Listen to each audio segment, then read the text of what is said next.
Hi everybody, I wanted to watch this scene with you from a movie called Wanted. Let's watch this scene and understand what exactly is happening. Well, I know one thing. You've got your review coming up next week, and I can't wait to start checking me off some big fucking boxes. Attitude, 4. Performance, 4. Management skills, 4. Works well with others. Ha! That's a fucking joke. Right, the scene that you just saw is from the movie called Wanted, and the boss here is extremely annoying to James McAvoy, who's the employee in this particular scene, and she really is annoying him and threatening him that your review is coming up. Now, she mentions certain criteria on which he is not doing well. So she says that your attitude is poor, your performance is poor, you don't work well with others. In this episode, we will understand what exactly is performance review.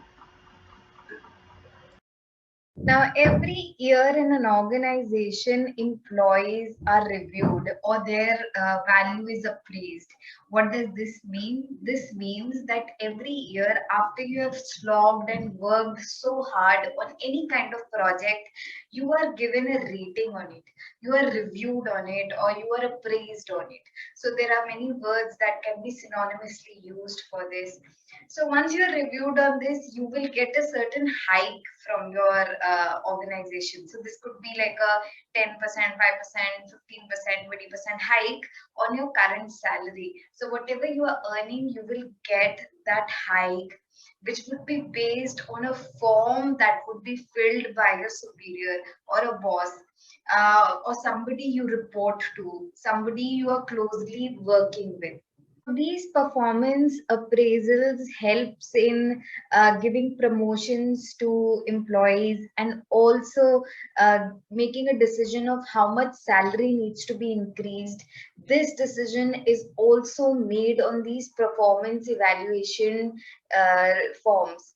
Now, there are many kinds of tools that are available in an organization to get a performance review of the employees. The very first tool is the graphic rating scale. Very similar to what James McAvoy's boss is saying in the scene, right? She mentions three, four generic traits on which an employee can be measured. So she says that your attitude is poor, you don't work well with others is poor, your management skills are poor. So essentially, this is what it is. Graphic rating scale lists down some generic traits on which an employee is measured. So this could be attitude, this could be communication skills, this could be management skills, and various others. Another method can be ranking method.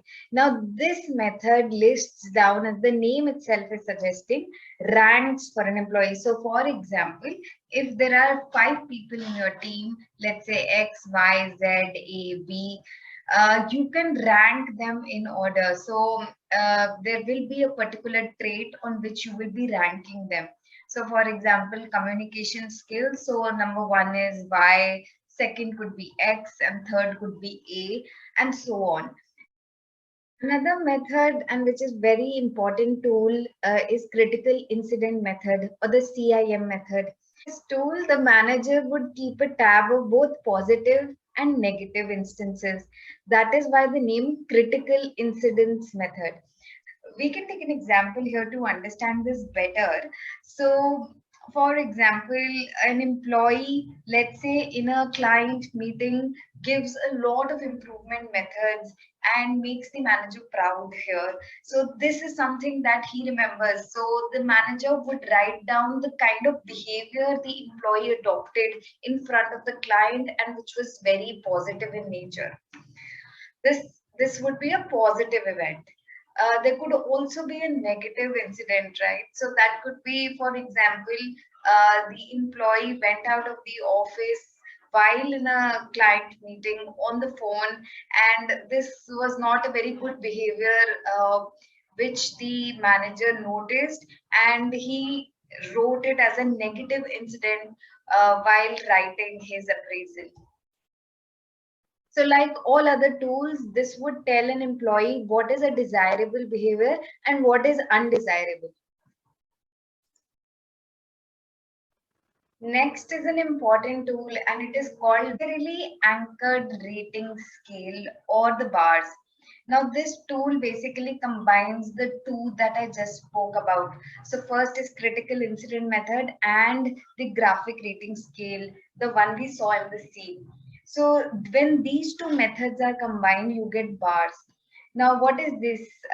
Basically, understanding the behavior of an employee, which can be measured whether it is effective or ineffective in an organization, right? Some examples can be an employee can anticipate problems, solves problems, handle emergency situations. So these can be all combined together and these can be measured.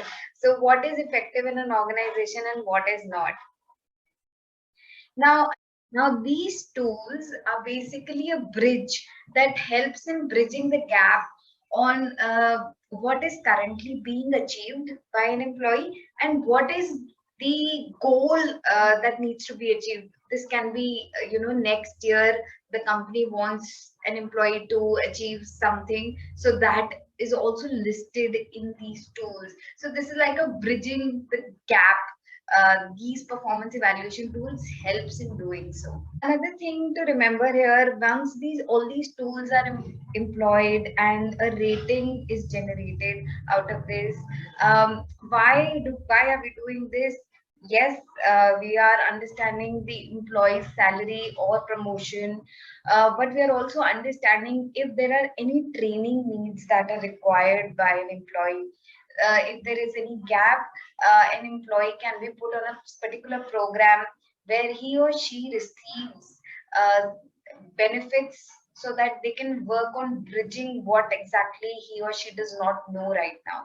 So that kind of problems can also be solved. Yes, it is also very important to motivate employees on a regular basis. Performance evaluation helps you in providing these needed monetary benefit after 1 year time. And also many organizations have these appraisals twice a year. Thank you, everybody. I hope you've understood today's concept of performance evaluation. If you have any comments, questions, and queries, you can put them in the comments section below. And if you want any more videos on different subjects, you can put that as well in the comment section below. Also, don't forget to like, share, and subscribe the video. And please hit the notification bell to get regular updates. Thank you for watching. Stay safe, stay secure, and stay happy. Thank you very much.